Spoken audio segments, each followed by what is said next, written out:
So this is it. We're gonna finish up summarizing the quest lore for the Blood Elf starting zone. It's been a very interesting journey and a lot different than what we're used to. And for those of you who are joining us for the first time, then I highly suggest that you check out the link right above over here. That'll start you at the beginning. But if you're ready to finish this area up, then sit back and find out what's going on in World of Warcraft.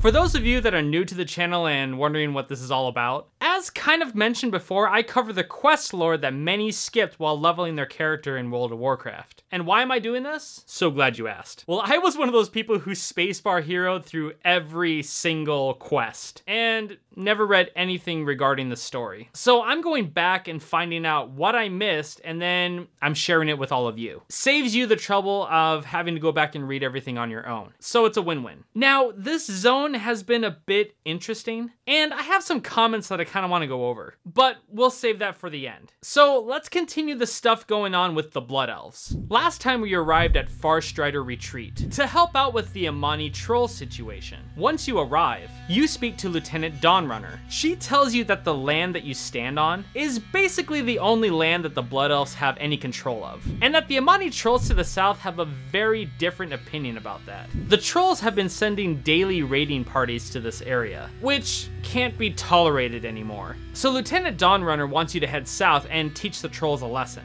by killing 5 Amani berserkers and 5 Amani axe throwers. Now you run up to Arethel Sunforge, who happens to be a blacksmith. She says that even though that there's contention between the Sin'dorei and the Amani, Arethel still finds appreciation for other people's work. She recently came across pieces of Amani weaponry which really impressed her, and heard a rumor that Spearmaster Otembe has a magical hammer that is so light and well balanced, it allows him to work a lot faster. If you can get this hammer to Arethel, she'll be happy to make a new weapon for you. Spearcrafter Otembe can be found near TOR'WATHA, southeast of FARSTRIDER Retreat. Now you run up to Magister Duskwither. He tells you that for certain reasons he decided to shut down his school, and he sent one of his pupils, Apprentice Lorathalis, to do this very task. Problem is, he hasn't heard back from her since. He wants you to head over to Duskwither's spire to the north and check up on her. So it looks like we've got a few things to do. But before we tackle these new quests, we still need to take care of 2 things from before. One is trying to convince Apprentice Mirveda to return to Fairbreeze Village. She's the student that went off to do some dangerous testing at the East Sanctum. And we also need to deliver the book that we found in the river back to Anthiol,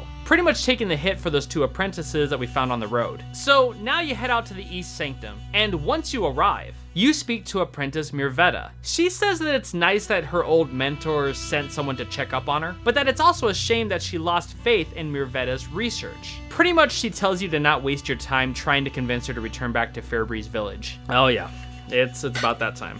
Here we go. And that you can either help her or leave. She says that this building used to be a fully functional arcane sanctum before Arthas and his Scourge decided to bulldoze their way through all the way to Silvermoon. Now it's useless and the soil around it is tainted, which draws the undead towards this area. Plus the energy in the ley lines is completely disrupted. Now Mirveda wants to know if the tainted soil is reversible or not, so she wants you to collect 8 soil samples for her to experiment on. Now you head out, collect the samples, and return back to Mirveda. She says that she'll cast an augmentation enchantment on the samples, so that she can analyze the soil much closer. When she casts the augmentation enchantment, Mirveda says that she can sense the presence of the Scourge, and that you should be ready to fight them. Right then and there, the Scourge arrive and engage in combat. Once that's done, you speak with Mirveda, who tells you that her testing is hopeless, and that the tainted soil is irreversible. But she has one more task for you to do. She wants you to bring her data back to Magistrix Landra Dawnstrider, located in Fairbreeze Village, so that a Magister can review her work.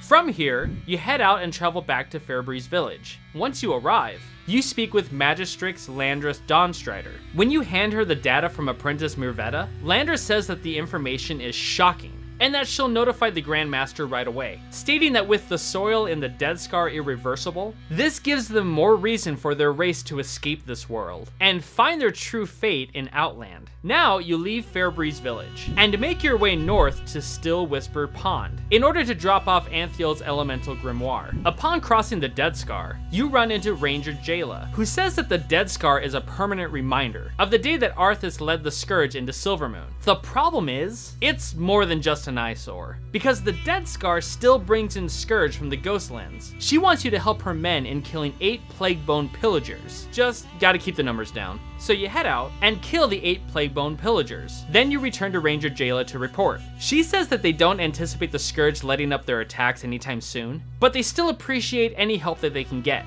She then rewards you with the Gatewatcher's plate gloves for helping out. After that, you head out and continue your journey to Still Whisper Pond. Once you arrive, you speak with Anthiel. He asks you why you're interrupting his lecture. Now, remember, you were supposed to deliver his book, the one that the apprentices lost to the Wretched and it got thrown into the river. Yeah, those two wanted you to lie to Anthiel about what really happened, so that they won't get in trouble. So you pull out his soaked book and rat on those 2 apprentices for trying to bribe you to lie to Anthiel. Ooh, they're gonna get it so bad. Anthiel says that you've done very well in coming to him with this information. So he wants you to discipline the 2 students by using his disciplinary rod on apprentice Rallen and Melidor. Then return and report afterwards. So you head out directly to Rallen and Melidor's location. Once you arrive, you use the rod and transform them into boars. Nice punishment for liars. Then you head all the way back to Still Whisper Pond to report to Anthiel. He says that they won't be stuck in that form forever, but as for their apprenticeship,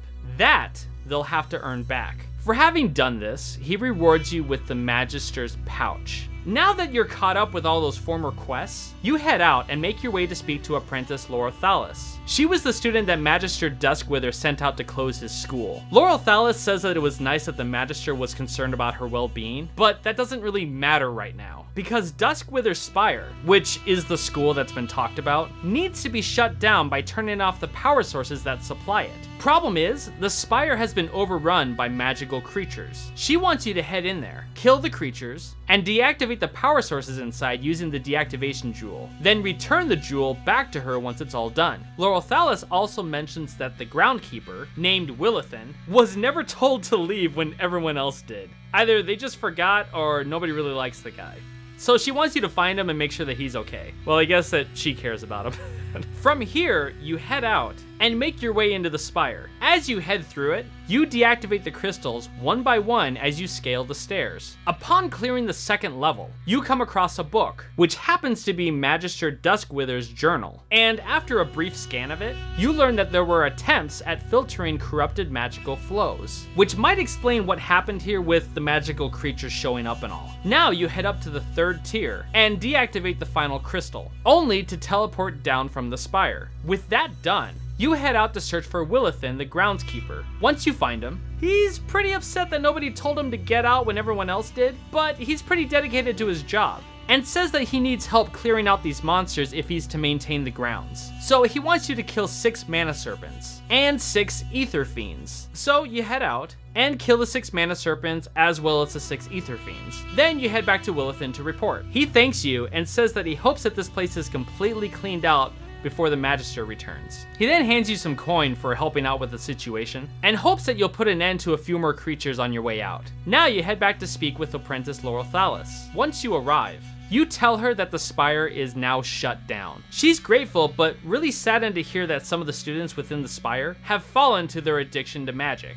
You may not have seen it, but you killed quite a few Wretched while you were up there. She says that she'll stay here for a while, to see if things calm down long enough for her to sneak in there and retrieve their remains. Laurel Thalis now wants you to report back to Magister Duskwither, and let him know that first, she's okay, and second, that some of the apprentices that didn't make it out turned into Wretched. So you head out and make your way back to FARSTRIDER Retreat, and speak with Magister Duskwither. He kind of freaks out, and says that everything was his fault, because his investigation in purifying alternative magical sources got way out of hand before he could put any stop to it. So now he's got blood on his hands, because his apprentices are dead because of him. You also hand him the book that you found. He says that this book is proof of his crime, and that he plans on burning the book. so that nobody tries to follow in his footsteps, because it could only lead to another similar incident. With that area taken care of, it's time to focus on the Amani trolls. So once again, you head out from Farstrider Retreat,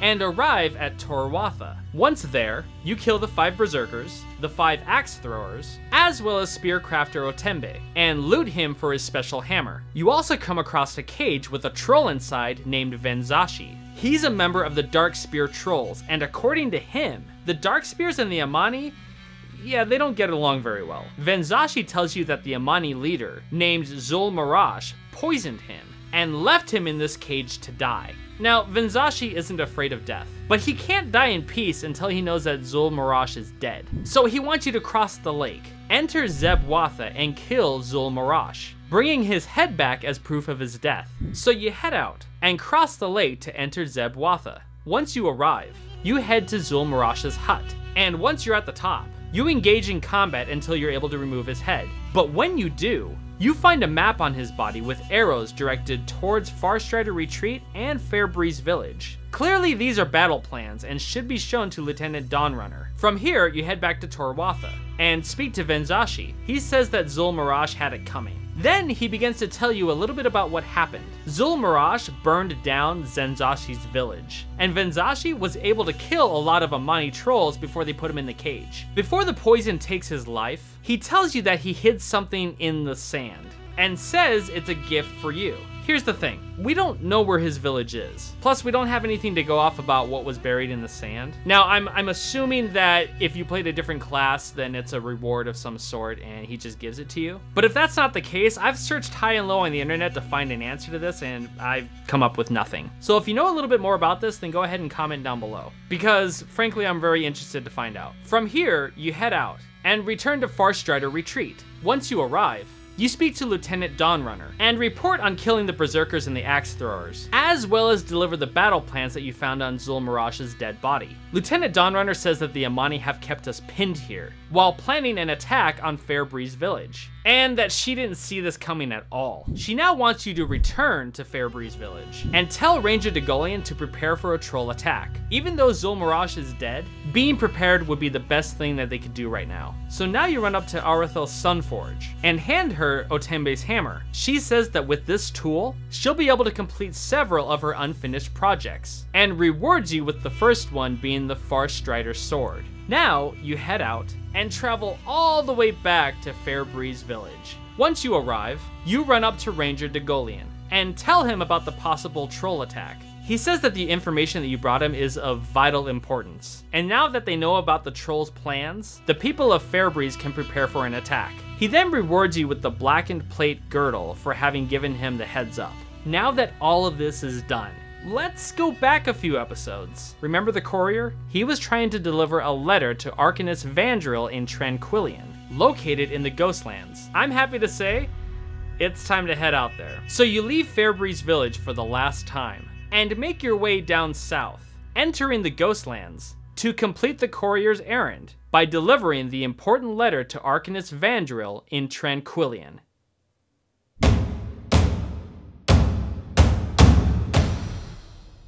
So here's what we missed. Back when you were killing the tree ants in the Scorched Grove, it's implied that you'll end up killing one called Old Whitebark, which he drops a pendant. You then return that pendant to Lariana Riverwind, who says that she gave it to Old Whitebark after his people helped rebuild our village. She gets a bit choked up and asks that you bury the pendant by the runestone in the Scorched Grove, because that was the first place that she met Old Whitebark. As you do so, his spirit appears and fights you until he stops the attack. He says that he no longer belongs to this world, and that the land has been forever changed and nothing will be the same. He then tells you to leave the pendant with him, and that maybe one day, long after the elves are gone, a new tree will grow on this very spot, amongst the burnt forest and the husks of dead tree ants.